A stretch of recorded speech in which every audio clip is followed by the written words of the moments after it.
une rencontre avec le Seigneur en prison, sa vie change du tout au tout. D'ex-prisonnier, il devient directeur des ministères Contact. Dans un instant, mon invité, Randy Johnston.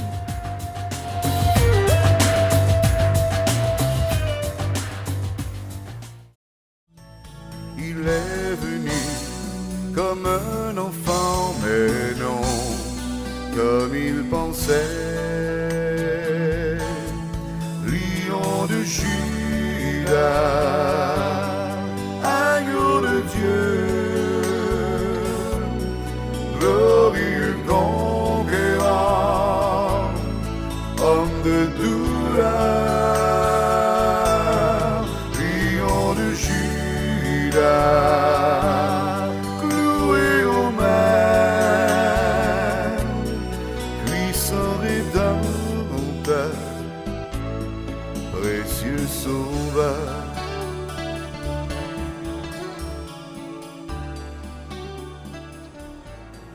Seigneur, tu nous as appris dans ta parole que ton serviteur Paul était un persécuteur de l'Église et qu'il avait envoyé plusieurs de tes enfants en prison. Mais un jour, c'est lui que tu as envoyé en prison pour faire connaître ta parole à plusieurs prisonniers. Aujourd'hui, Seigneur, c'est Randy, un ex-prisonnier à qui tu as fait grâce dans sa cellule et qui est avec nous pour glorifier ton saint nom. Bénis-le et merci de l'utiliser pour ta gloire. Amen. Moi, je suis convaincu que c'est très facile de s'éloigner de la voie de Dieu. Et Dieu veut nous bénir. L'ennemi de notre âme veut nous détruire. Même le Seigneur, quand il était sur la terre, il a parlé franchement à propos de l'ennemi de notre âme. Et même en travers de l'apôtre Pierre, Dieu nous dit ceci. Il a dit « Soyez sobres et veillez, car votre adversaire, le diable, rôde comme un lion rugissant, cherchant qui il dévorera. » Et le Seigneur Jésus lui-même, en parlant de l'ennemi de notre âme, il a dit ceci. L'ennemi a un agenda. L'ennemi vient pour dérober, engorger et détruire. Et je suis convaincu de quelque chose, Pasteur Barret. Je sais que c'est moi qui avais la lame de rasoir dans mes mains cette soirée-là. Mais je suis convaincu qu'il y avait un force malin qui voulait que je la fasse. Te détruire. Me détruire. Et je sais, je suis convaincu, si je suis encore vivant aujourd'hui, c'est que Dieu a eu pitié de moi. Parce que Dieu aussi, il a un agenda. Quand Jésus était sur la terre, il a dit à propos de son agenda, il dit, « Moi, je suis venu afin que les hommes aient la vie et qu'il l'ait en abondance. » Donc, moi, je suis convaincu, si je suis encore dans la vie, si je suis en train de réjouir dans mon nouvelle vie, c'est à cause de la grâce de Dieu. Et quand je me suis réveillé le lendemain matin dans le trou, j'étais vivant pour ça, j'étais vraiment content. Mais j'étais aussi dans beaucoup de troubles à cause de l'affaire du bat de baseball. Ils m'ont fait passer devant un tribunal intérieur. Oh, yeah. Et là, ils m'ont dit, « Jeune homme, toi, tu es trop dangereux pour être dans un pénitencier de sécurité médium. On te transfère dans un maximum. » Wow. Et là, ils m'ont envoyé à une prison à Sainte-Anne-des-Plaines qui a comme nom Archambault. Et quand j'ai rentré dans cette pénitencier-là, je me suis vite devenu ami avec un monsieur qui était bien connu dans le monde criminel à Montréal. Et ça donnait que ce monsieur-là, lui, il faisait 10 ans de pénitencier. Moi, je faisais 3 ans. Et tellement qu'on était... ça donnait aussi que lui, sa sentence à lui finissait 3 jours avant que ma sentence finissait. Et tellement qu'on était devenus des bons amis que la journée que lui a eu sa libération, il est venu me saluer à ma cellule. Right, nice. Puis il a dit, « Randy, je m'en vais. » Il dit, « Prends soin de toi. » Puis là, il m'a dit, « Randy, tu sors en 3 jours, toi? » Il dit, « Je veux que tu viennes me voir en sortant. » Il dit, « Je veux que tu travailles pour moi, toi. » Il dit, « Tu vas faire beaucoup d'argent. » J'ai sorti, j'allais rencontrer ce gars-là dans l'ouest de Montréal, dans un bar, dans un motel. Il me donnait un clé pour une chambre. Il a dit, « Randy, va dans telle chambre et prends qu'est-ce que tu veux pour commencer. » J'ai rentré dans cette chambre-là et les tiroirs dans cette chambre-là étaient remplis de drogue. Et moi, j'ai pris qu'est-ce que j'avais besoin, des gros quantités de drogue. Et je suis devenu vendeur de drogue sur la rive sud de Montréal. Mais il y avait un problème à l'époque. C'est que moi, j'étais autant drogué que j'étais vendeur de drogue. Et normalement, les drogués, c'est pas les meilleurs businessmen dans le monde. Hein? Right. Et ce gars-là, il me donnait de la drogue. J'étais censé de la vendre, la drogue, la payer par la suite. Mais à un moment donné, j'ai parti sur un genre de power trip. Je me prenais pour quelqu'un dans mon quartier. Et au point qu'on faisait des parties des fois, que ça durait des jours de temps, on invitait tout ça de monde, puis au lieu de la vendre, je donnais ça gratuit, tiens tout le monde. Tu sais, je jouais le big shot. Et au point qu'à un moment donné, je me suis arrivé au point, là, j'avais plus de drogue, et là, j'avais pas assez d'argent pour payer ma dette envers un monsieur à qui il a fallu que tu payes tes dettes. Donc, j'ai pris une arme à feu, j'ai pris un copain, et j'ai été faire ma premier vol de banque à Montréal. Chou. En rentrant dans la banque, l'idée était de prendre l'argent, payer la dette. En sortant du banque, on l'a lu tout à l'heure, hein, comme un chien qui retourne. En sortant du banque, nous autres, on a dit, oublie ce gars-là, on a de l'argent, on va aller acheter de la drogue ailleurs. C'est un peu ça la vie d'un drogué de toute façon. Il pense juste à la prochaine fois. Et ça a commencé pour moi une période, je me tenais avec un groupe de gars qui faisaient ça quand ils avaient besoin d'argent. On faisait des vols de banque. À un moment donné, un ami, il vient chez nous puis il dit, hey, Randy, je m'en fais une banque aujourd'hui, t'en connais-tu un que je peux faire? Et moi, j'ai dit oui, j'en ai fait un à peu près 3 coins de rue de chez nous ici. J'ai dit, je l'ai fait il y a à peu près 3 mois. J'ai dit, tu peux tenter ta chance là-dessus. J'ai réussi, moi. Il dit, OK, salut, je m'en vais la faire. Puis il a quitté. Il s'en allait faire le même vol de banque que moi, j'avais fait 3 mois avant. Randy, on s'arrête pour une pause.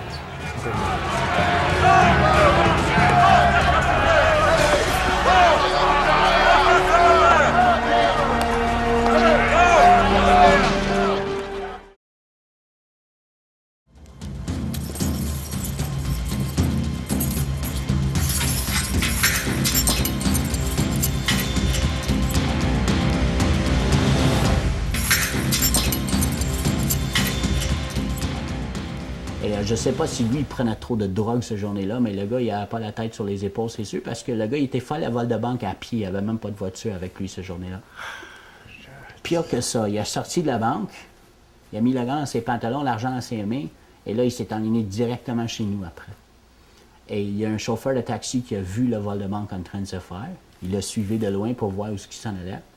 Et ce gars-là, chez nous, il a eu juste assez de temps pour compter son argent.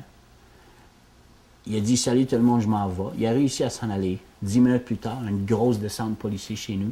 Ils ont tout arrêté le monde sur place. Ils ont trouvé des armes à feu, la drogue en masse, les papiers de la banque dans mon poubelle. Ils nous ont tout amenés au poste. Et là, ils ont fait venir les caissières de la banque pour essayer d'identifier le voleur. Puis une de ces madames-là, en me voyant, qu'est-ce qu'elle dit, elle? Oh my, 3 mois passés, il Elle était dit, là, c'est lui qui a volé notre banque il y a 3 mois. Donc, j'étais de nouveau derrière des barreaux. Vous savez, hein, Pasteur Boris, il y a une erreur que beaucoup de personnes font. Je l'ai faite, j'en vois aujourd'hui d'autres gens qui font la même erreur. C'est qu'il y en a tellement de gens qui pensent que parce qu'il n'y a pas des conséquences immédiates pour nos gestes, qu'il n'y aura jamais. Mais je reviens au début. Tôt ou tard, il y a un prix à payer pour la rébellion. S'il n'y aura pas eu un prix à payer pour le péché, le Seigneur Jésus n'aura jamais quitté les cieux pour descendre ici sur la terre. Et la Bible est claire sur quelque chose. La Bible nous dit ceci. Sachez que votre péché vous atteindra. Tellement vrai. S'il n'y aura pas un prix à payer pour le péché, Dieu n'aura jamais quitté les cieux pour venir ici. Il est venu ici pour une raison, c'est de nous sauver et de payer le prix pour nos péchés. Et c'est pour ça que je dis souvent, les jeunes, c'est tellement important de ne pas ignorer la grâce de Dieu pendant que nous sommes vivants ici sur la terre. Parce que tôt ou tard, on va avoir à rendre compte devant Dieu. Et si le Seigneur Jésus-Christ n'a pas payé pour nos péchés, rendu là, il va falloir qu'on paye pour nos propres péchés. Et il va y en avoir beaucoup de gens qui vont être très, très tristes ces journées-là. C'est pour ça, moi, à chaque opportunité que j'ai, je veux parler de la grâce de Dieu. Je veux parler de l'amour de Dieu. Je veux leur dire que Jésus a payé le prix et Jésus veut nous sauver. Et c'est tellement important d'ouvrir nos cœurs et de lui inviter comme notre Sauveur et notre Seigneur. Quand je me suis fait arrêter pour cette vol de banque-là, ils m'ont donné une sentence comme 4 ans et demi de pénitencier. Mais à cause de mon dossier passé dans les prisons, ils m'ont tout de suite embarré dans une prison de sécurité maximum. Mais cette fois-là, ils m'ont embarqué dans la prison que personne ne voulait aller. S'il a fallu que tu passes des années en prison à l'époque, tu ne voulais pas aller dans ce que nous, les détenus, appelaient le vieux pen, Saint-Vincent-de-Paul. Aujourd'hui, c'est fermé. Tellement c'était vieux, là, ils l'ont fermé il y a peut-être une quinzaine d'années. Ils font les vues là-dedans. Ça existe encore, mais il n'y a pas de détenus là-dedans à Laval. Quand j'ai rentré dans cette pénitencier-là, j'ai tout de suite fait ce que je faisais chaque fois que je rentrais en prison. Je checkais en dessous de moi, je disais, bon, qui est ici, là, avec qui je vais me tenir pour les prochaines années, parce que normalement, dans les prisons, les gars, ils s'associent en gang. Et en rentrant, j'ai vu un gars qui s'appelait Danny. Et Danny, c'était un ami de moi quand j'étais plus jeune dans les centres pour les jeunes, les délinquants. Ça faisait quelques années, je ne l'avais pas vu, mais à l'époque, on était bien amis ensemble. Donc, lui était là, donc je me suis dit, tiens, je vais me tenir avec Danny. Danny, lui, il se tenait déjà avec 2 autres gars qui se trouvaient à être ses partners dans Dow. Les 3 gars sont fait arrêter pour la même cause, un vol de banque comme moi. Donc, c'était comme devenu notre gang. Chaque fois qu'on avait le droit de sortir de nos cellules, on était toujours ensemble, nous 4. Danny, lui, il demeurait 2 cellules à côté de moi. Les 2 autres gars qui sont devenus mes amis, eux autres, ils demeuraient sur une autre rangée de cellules. Donc, je ne les voyais pas aussi souvent que je voyais Danny. Et même s'ils sont devenus mes amis eux aussi, c'est vraiment Danny qui est devenu mon meilleur ami dans cette pénitentiaire-là. Un an après que j'ai commencé ma sentence, un jour, mes nouveaux amis, les partners de Danny, ils ont venu me voir. Et Danny n'était pas présent à ce moment-là. Je ne sais pas qu'est-ce qu'il faisait.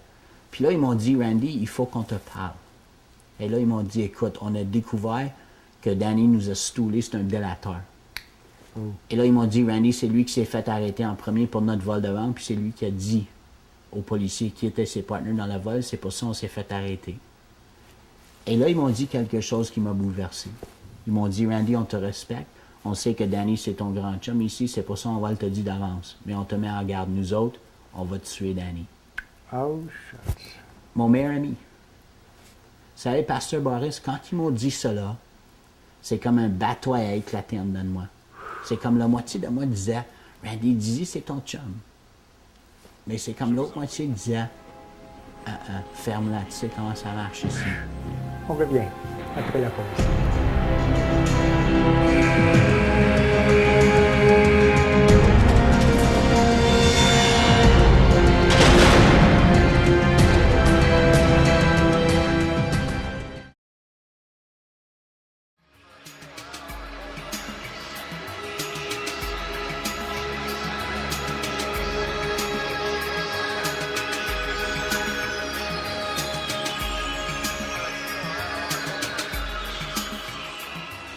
Et savez-vous, Pasteur Boris, une chose que je réalise aujourd'hui, un outil de l'ennemi de notre âme, c'est quelque chose que moi j'appelle, et je dis souvent à les jeunes, ça ruine des vies, c'est l'influence sociale négative.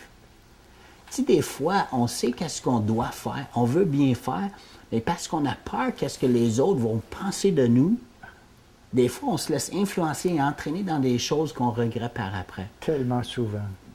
L'influence sociale négative en prison, c'était tellement fort. La mentalité a toujours été, ça l'est encore aujourd'hui, un délateur mérite de mourir. Mais là, on parlait de mon meilleur ami. Pendant 2 semaines, tellement que l'influence sociale négative était forte, pendant 2 semaines, j'ai joué l'hypocrite avec mon meilleur ami.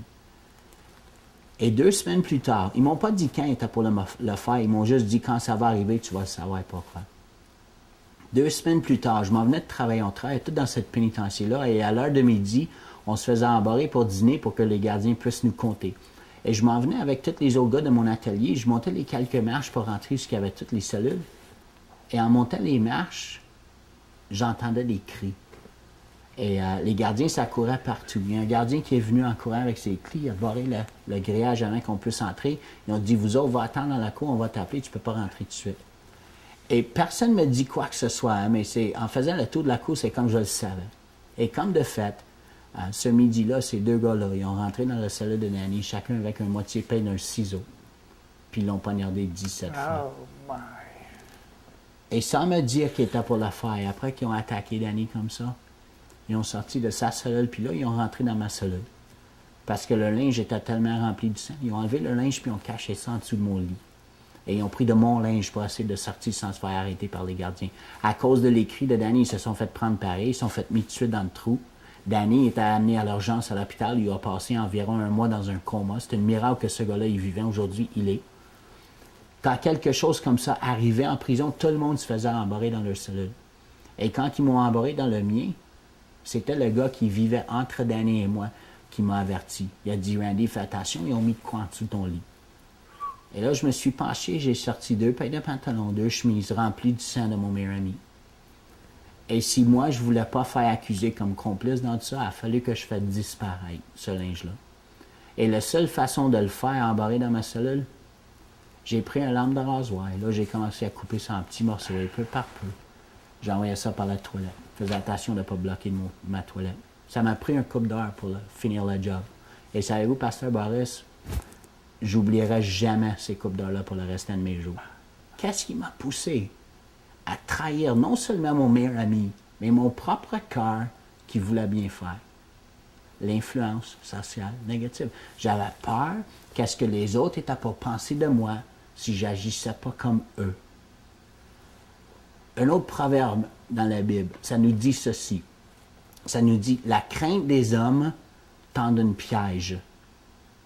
La crainte des hommes tend une piège. Quand on a plus peur qu'est-ce que les autres vont penser de nous que qu'est-ce qu'on sait est vrai et réel en dedans de nous, c'est comme on s'embarque dans une trappe. L'influence sociale négative, c'est un piège qui ruine beaucoup de vies. J'ai commencé à faire quelque chose dans cette pénitentiaire-là que je n'avais jamais fait avant dans ma vie. S'il ne faisait pas beau dehors le dimanche, j'ai commencé à aller à la chapelle. Il n'y a pas beaucoup de gars qui font ça en prison. La deuxième fois que j'ai visité cette centre pastoral, il y avait un invité spécial, un vieux monsieur qui avait passé 25 ans de sa vie derrière des barreaux. Puis lui était dans cette pénitentiaire-là pour partager son histoire avec les gars, mais aussi pour parler de Dieu. Et il a partagé toutes les erreurs qu'il avait faites, il a partagé toutes les regrets qu'il avait, mais il nous disait comment il a découvert que Dieu était réel et comment ça l'avait transformé sa vie. Et honnêtement, je serais menteur si je te dirais aujourd'hui que je me suis accroché à chaque parole qu'il avait à dire. Mais ce gars-là, quand il avait fini de parler cette journée-là, il a fait quelque chose que je crois vraiment que Dieu a servi pour commencer quelque chose en dedans de moi. Il s'est mis à côté de la porte et il a pris la peine à donner la main à les quelques gars qui étaient sur place. Et quand il a pris ma main, il m'a juste glissé un couple de mots, puis il m'a dit ceci. « Qu'est-ce qu'un jeune comme toi fait ici? » Il dit, c'est vrai qu'est-ce que je t'ai dit aujourd'hui, tu devrais m'écouter. Et j'ai même pas répondu à ce monsieur-là. Je faisais mon taf, j'ai pris ma main et j'ai quitté. Et j'ai retourné en cellule. Mais on dirait, ce journée-là, il y avait de quoi qui brassait ici. Au point que j'ai resté toute l'après-midi dans ma cellule. Et là, pour la première fois depuis que j'avais quitté mes parents à l'âge de 13 ans, j'ai pris une vraie période de réflexion. Et je me posais des questions comme, Randy, qu'est-ce que tu fais avec ta vie, là? Regarde où est-ce que tu es rendu. Où est-ce que tu vas être dans 5 ans, dans 10 ans, si tu continues comme ça? René, on s'arrête, puis on revient. Après la...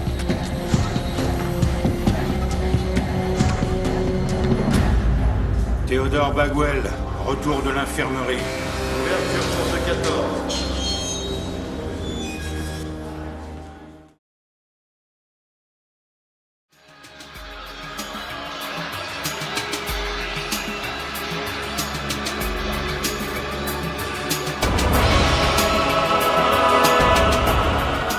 Et la seule chose qui gardait mon moral dans cette cellule-là, je lisais beaucoup.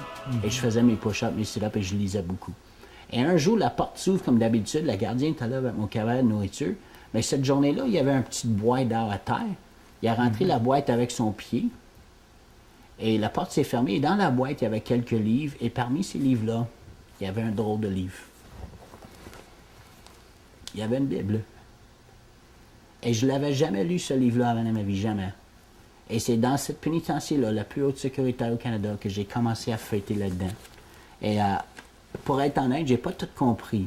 Mais il y avait certaines paroles qu'on dirait ça parlait à moi. Comme à un moment donné, Jésus a dit dans la Bible, « Si vous êtes fatigué et chargé, viens me voir, et je vais vous donner du repos. » J'avais même pas mes 24 ans, et j'étais déjà rendu dans la pénitentiaire la plus haute sécurité au Canada. J'étais fatigué. Jésus a aussi dit dans la parole, ça m'a beaucoup touché, il a dit, « Vous connaîtrez la vérité, et c'est la vérité qui vous rendra libre. » Et il a aussi dit, « Je suis la vérité, le chemin, la vie et la vérité. » Et il a aussi dit dans la parole de Jean, il a dit, « Si donc le Fils de Dieu, en parlant de lui-même, si donc le Fils de Dieu vous rend libre, vous seriez réellement libre. » En lisant ce livre-là, je pense que vous avez un dicton en français, hein, ça se dit, ça ne s'explique pas, ça se vit. En lisant ce livre-là, c'est comme ça brassait tellement dedans de moi que j'avais un sentiment que peut-être je devrais prier. Et je n'avais jamais fait ça avant dans ma vie. Mais il y avait un problème. Et c'était mon orgueil, parce qu'à l'époque, mon concept de la prière, c'est qu'il a fallu que tu mets à genoux. Je sais aujourd'hui, je n'ai pas besoin d'être à genoux pour parler à Dieu, mais à l'époque, c'était ma concept. Et il y avait juste un problème. Tellement que c'était haute sécuritaire, on n'avait pas de plafond dans nos cellules. Tellement que c'était haute sécuritaire, nos plafonds, c'était du VTP. Puis un gardien, à toutes les 10 minutes, jour et nuit, avec un carabine, il passait par-dessus toutes les cellules, puis il nous checkait, puis on ne pouvait rien faire sans être vu. Et moi, je ne voulais pas qu'un gardien me voie à genoux en train de prier. Il aurait ri de moi. Mais tout en lisant, ça brassait tellement qu'à un moment donné, j'ai fait le choix. Et j'ai décidé, non, je veux le faire.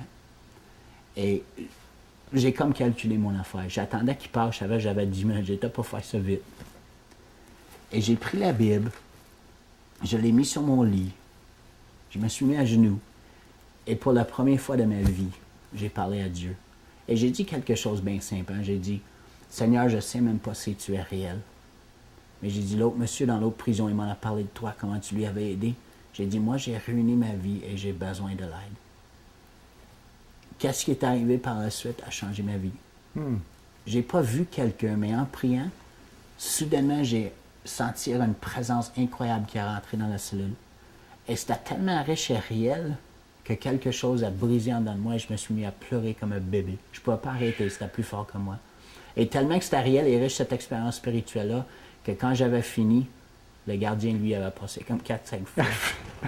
Mais savez-vous, ça ne me dérangeait pas du tout. Hein? C'est parce que j'ai découvert quelque chose dans cette cellule-là. J'ai découvert que Dieu est réel et c'était un début d'une nouvelle vie pour moi. Qu'est-ce qui m'a aidé? C'est le livre que j'aime tellement aujourd'hui. Ça a commencé avec ça, et ça, aujourd'hui, c'est le livre le plus précieux. Et si je peux terminer juste avec 2 passages bibliques. La Bible nous dit, « Facile est le chemin qui mène à la ruine, et nombreux sont ceux qui l'utilisent. » Le chemin de la rébellion, c'est facile. C'est facile d'ignorer notre conscience. C'est facile d'écouter notre entourage au lieu de notre cœur, notre conscience. C'est facile de s'éloigner, d'ignorer Dieu. C'est facile de le faire ça, mais c'est un chemin qui mène à la ruine. Marcher sens contraire à Dieu dans la vie, c'est un chemin qui va nous amener à la ruine ultimement. Un autre passage, on a parlé à propos de la mulet au début. Oui, pas mal disait que j'avais une tête de cochon. Oui, oui, en français, je pense que c'est ça. Hein? Mais la Bible nous dit ceci, « Ne soyez pas aussi stupides que le mulet, dont il faut maîtriser les élans avec un mors et un bride. » Quand on ignore les principes qui se trouvent dans ce livre-là, c'est comme on donne le pouvoir de notre vie à l'ennemi de notre âme. Et c'est là qu'on va aller en descendant. Dieu est venu sur la terre afin de nous donner la vie et nous donner de l'abondance. S'il y a un principe biblique, Pasteur Barres, que je tiens le plus à cœur, et je termine avec ça, c'est qu'est-ce que l'apôtre Pierre a dit. Et je pense que lui a appris ça par expérience. Il a dit, Dieu résiste aux orgueilleux, mais il fait grâce aux humbles. Si on est trop orgueilleux pour admettre notre besoin spirituel, Dieu ne peut rien faire. Mais si on peut juste simplement de venir devant lui humblement et de lui dire, Seigneur, je sais que j'ai besoin de toi, je reconnais que je suis un pécheur et j'ai besoin de toi, pardonne-moi et je t'invite de prendre place dans ma vie comme mon sauveur, mon Seigneur. C'est incroyable ce que Dieu peut faire avec une vie. C'est donc vrai, Randy, hein, que Dieu résiste aux orgueilleux, mais il fait grâce aux hommes. Puis il dit aussi, hein, humiliez-vous devant le Seigneur et il vous élèvera. Et je pense que sa grâce t'a drôlement élevé. Alors, c'est tout un témoignage que tu as donné là, Randy. Et je ne sais pas, mais s'il y a une grande partie de tous ceux qui vont visualiser ce vidéo-là, j'ai l'impression qu'il y en a plusieurs aussi qui vont se voir là-dedans, surtout dans l'influence sociale négative. Comment est-ce qu'on est influencé par ça? Alors, merci du fond du cœur pour ce beau témoignage, cette mini-série en quelque sorte, parce qu'on a quand même 2 émissions de fait avec toi. Alors, à vous qui êtes là, merci d'avoir été là et j'espère que ce témoignage-là vous sera profitable à tous les points de vue et que dans cette période des fêtes, vous n'oublierez pas d'inviter celui chez qui c'est l'anniversaire, le Seigneur Jésus-Christ. Parce qu'à chaque Noël, hein, on est désolé, on est peiné de voir que la majorité des gens se réunissent pour boire, pour fêter, mais que le principal convive n'y est pas. On oublie souvent d'inviter Jésus-Christ. C'est sa fête, c'est la nativité. Hein?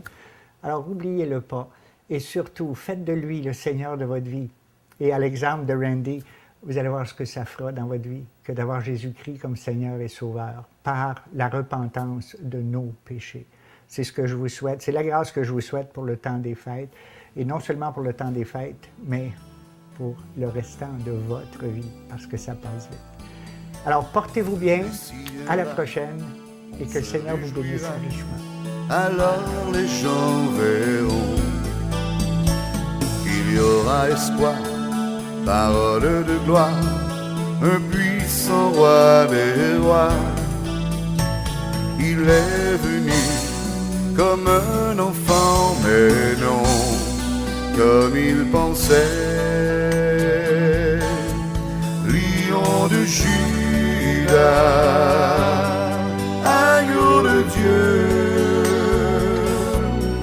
glorieux conquérant, homme de douleur, lion de Juda, cloué aux mains, puissant rédempteur, précieux sauveur.